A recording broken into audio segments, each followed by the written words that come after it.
প্রধানমন্ত্রী শেখ হাসিনা বলেছেন, আওয়ামী লীগ ক্ষমতায় আসার পর অস্ত্র চোরাচালানের রুট হিসেবে বাংলাদেশের ব্যবহার বন্ধ হয়েছে। রাজধানীর বঙ্গবাজারে পুড়ে যাওয়া মার্কেটের জায়গায় আধুনিক বিপণী বিতান সহ 4টি উন্নয়ন প্রকল্পের সূচনা করে একথা বলেন প্রধানমন্ত্রী। অনুষ্ঠানে জলাধার ভরাট করে ভবন নির্মাণ বন্ধের নির্দেশ দেন তিনি। আরো জানছেন সৌমিত্র মজুমদার। গেল বছরের 4 জুন এক ভয়াবহ অগ্নিকাণ্ডের সাক্ষী হয় ঢাকা। সেদিন বঙ্গবাজারে হঠাৎ আগুনে পুড়ে যায় দোকানপাট। ঈদের আগে পুড়ে ছাই হয়ে যায় হাজারো ব্যবসায়ীর স্বপ্ন। সরকারের তাৎক্ষণিক সহায়তায় সেই ক্ষতি কিছুটা পুষিয়ে নিতে পারেন তারা। পুড়ে যাওয়া সেই জায়গাতেই নির্মিত হচ্ছে আধুনিক পাইকারি বিপণী বিতান।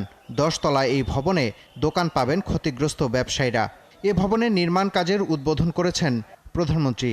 পাশাপাশি উদ্বোধন করেন পোস্তগোলা ব্রিজ থেকে রায়ের বাজার স্লুইস গেট পর্যন্ত 8 লেনের বীর মুক্তিযোদ্ধা ফজলুল হক মনি সরণি, ধানমন্ডি হ্রদে নজরুল সরোবর এবং শাহবাগে হোসেন শহীদ সোহরাওয়ার্দী শিশু উদ্যান আধুনিকীকরণের। সারা ঢাকা শহর মিলেই আমরা একটা রিং রোড তৈরি করতে চাই, আর আন্তঃজেলা সংযোগটা যাতে আরো সহজ হয় সে ব্যবস্থাটাও আমরা করব। অনুষ্ঠানে জলাধার ভরাট করে ভবন নির্মাণ বন্ধ করার নির্দেশ দেন প্রধানমন্ত্রী।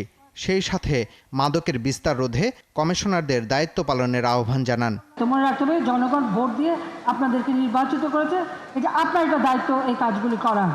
প্রধানমন্ত্রী উন্নয়নের কথা তুলে ধরে বলেন, বাংলাদেশে তারেক রহমানের অস্ত্র চোরা কারবার এবং অপরাধীদের আস্তানা বন্ধ করে দেয়া হয়েছে।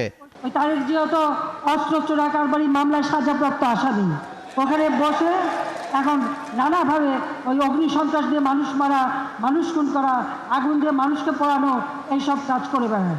এই বাংলাদেশে এই অস্ত্র চোরা কারবারির যে রুট সেটা আমরা বন্ধ করেছি। ভারতে উলফা থেকে শুরু করে যেখানে যেখানে যারা অস্ত্র সাপ্লাই দিল সেগুলো আমরা বন্ধ করেছি। তাদেরও যাতে শান্তি আসে সেই ব্যবস্থাটি কিন্তু আওয়ামী লীগ করেছে। এটা সবথেকে বড় কাজ। এবং আমাদের যে ল্যান্ড বাউন্ডারি সেটাও আমরা এনক্লেভ এক্সচেঞ্জ করে সারা বিশ্বতে দৃষ্টান্ত স্থাপন করেছি। উন্নয়নের ধারা যাতে অব্যাহত থাকে সেজন্য সবসময় নগরবাসীর সমর্থন চান প্রধানমন্ত্রী। সৌমিত্র মজুমদার, 71, ঢাকা।